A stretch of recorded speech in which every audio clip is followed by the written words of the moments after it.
उस्मान, एक lady doctor की जानिब से कहा गया कि एक नौमौलूद को बचाया गया है। अभी तक जो भी हादसा रूनुमा हुआ है उसमें 14 से 15 अमवात की तादाद बताई गई है नौमौलूद बच्चों की, लेकिन कितने लोगों को रेस्क्यू किया गया, कितने बच्चों को रेस्क्यू किया गया, ज़रा बताइए।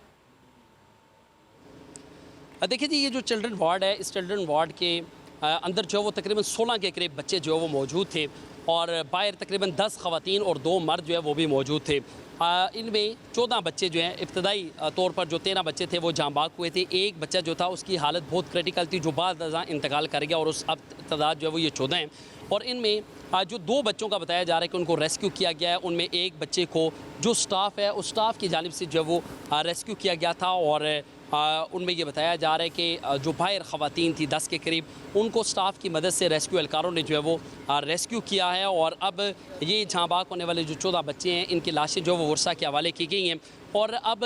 उस स्टाफ की जो है वो निशानदेही की जाएगी जिन्होंने अपनी मदद आप के तहत इंसानियत की ये मिसाल कायम करते हुए आके इस अफसोसनाक वाक़े के अंदर उन्होंने नौमौलूद बच्चों की जानें बचाने की जो है वो कोशिश की है जितना वो कर सकी हैं। लेकिन इनमें 14 जो बच्चे हैं वो जाँ बाग हुए हैं और अब चूँकि इंक्वायरी कमेटी तश्कील दे दी गई है, इंक्वायरी कमेटी में तमाम ज़ावियों से तहकीकात की जाएगी, ज़िम्मेदारान का जो तयन है वो किया जाएगा और जो गफलत और लापरवाही अस्पताल इंतज़ामिया की जानिब से की गई थी, चाहे एमरजेंसी रास्ते जो है वो बंद थे या मौजूद नहीं थे या फिर वो किसकी हिदायत पर बंद किए गए थे या बंद करवाए गए थे और क्यों बंद करवाए गए थे, इन तमाम सवालात के जवाबात जो है वो इंक्वायरी कमेटी जो है वो तलाश करेगी, उससे रिपोर्ट का हिस्सा बनाया जाएगा और ये रिपोर्ट जो वो ज़िला इंतज़ामिया को पेश की जाएगी। जबकि वफाकी वज़ारत सेहत की सतह पर जो की जाने वाली जो इंक्वायरी कमेटी है, जो इंक्वायरी कमेटी तश्कील दी गई है, जो तहकीकात की जाएंगी, ये तमाम रिपोर्ट जो है ये वज़ीर-ए-आज़म पाकिस्तान को जो है वो पेश की जाएंगी। और इस वक्त यहाँ पर जो इंतज़ामात है वो किए जा रहे हैं, क्योंकि यहाँ पर हम देख रहे हैं कि ज़िला इंतज़ामिया और पुलिस के अफसरान जो है वो भी यहाँ पर मौजूद हैं और ये अब CTO इस्लामाबाद जो है वो कायनात अज़हर वो यहाँ पर पहुँची हैं और कुछ देर बाद वफाकी वज़ीर सेहत मुस्तफ़ा कमाल जो हैं वो पिम्स अस्पताल का दौरा करेंगे। जी अच्छा उस्मान, ये इस्लामाबाद का सबसे बड़ा टर्शरी केयर अस्पताल है और हर किसी का मरकज़ निगाह बना रहता है, दीगर सूबों से भी लोग यहाँ पर आते हैं। अब रेस्क्यू के ऑपरेशन को लेकर भी बहुत सारे इबाम मंजर-ए-आम पर आ रहे हैं। ना सिर्फ कैपिटल इमरजेंसी सर्विस को क्वेश्चन आउट किया जा रहा है, बल्कि अस्पताल का जितना भी अमला था उस बारे में भी शिकवे शिकायत मंजर-ए-आम पर आ रहे हैं। एक नौमौलूद बच्चे की खाला ने बयान दिया है, ज़राए के मुताबिक ये बात मंजर-ए-आम पर आ रही है कि डॉक्टर सिर्फ अपनी जान बचा रहे थे, अमला सिर्फ खुद को महफूज कर रहा था, सिक्योर कर रहा था। इस सूरत हाल के पेश नज़र उसने खुद अपने बच्चे को बचाया, अपने भांजे या भांजी को बचाया और वो बाहर निकली। इस बात में कितनी सदाकत है कि रेस्क्यू को लेकर एम्प्लॉयज़ सिर्फ और सिर्फ अपनी जान बचाने में ही लगे हुए थे?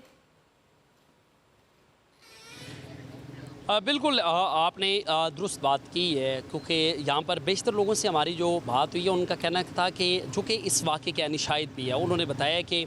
जब ये इंसिडेंट हुआ है तो इस वार्ड के अंदर जो है वो धुआं भर गया था और बेशतर जो बच्चे थे उनकी जो हलाकत थी वो दम घुटने की वजह से हुई है। और जब ये उस वार्ड के अंदर धुआं भर गया तो जो स्टाफ था, जो स्टाफ के लोग थे वो अपनी जान नहीं बचाने में मसरूफ़ थे। सिर्फ उनमें बताया जा रहा है कि एक फ़ीमेल स्टाफ जो था उसमें कुछ लोग थे जो कि इन बच्चों को बचाने में मसरूफ़ थे। एक नर्स हैं, उनके बारे में बताया जा रहा है कि उन्होंने अपनी जान की परवाह किए बगैर एक बच्चे को वहाँ से जो वो रेस्क्यू किया। लेकिन जो लवाकिन तो जो ख़वातीन वार्ड के बाहर मौजूद थी उन्होंने जो है वो रेस्क्यू एहलकारों की मदद की और इन बच्चों को वहाँ से जो है वो शिफ्ट किया गया। चूँकि मजबूरी तौर पर जिस तरह मैंने आपको बताया कि 16 बच्चे इस वार्ड के अंदर मौजूद थे, सिर्फ 2 बच्चों को यहाँ से जो है वो रेस्क्यू किया जा सका है। 14 बच्चे जो है वो मौत की वादी में चले गए हैं, जिनकी लाशें अब यहाँ से मुंतकिल कर दी गई हैं। लेकिन अब जहाँ पर ये इंसिडेंट हुआ उनकी फुटेजेस जो है वो हासिल की जाएंगी, ये वाक़या किस तरह पेश आया, जब ये वाक़या पेश आया वहाँ पर स्टाफ के कितने लोग मौजूद थे, वार्ड के अंदर मजबूरी तौर पर कितने बच्चे मौजूद थे। 3 मुख्तलिफ टीमें जो यकीनन लवाहिकीन के और स्टाफ के बयान में बड़ा तज़ाद पाया जाता है। शुक्रिया। कल नुमाइंदा इस्लामाबाद हमारे साथ थे, तफसीलन आगाह कर रहे थे।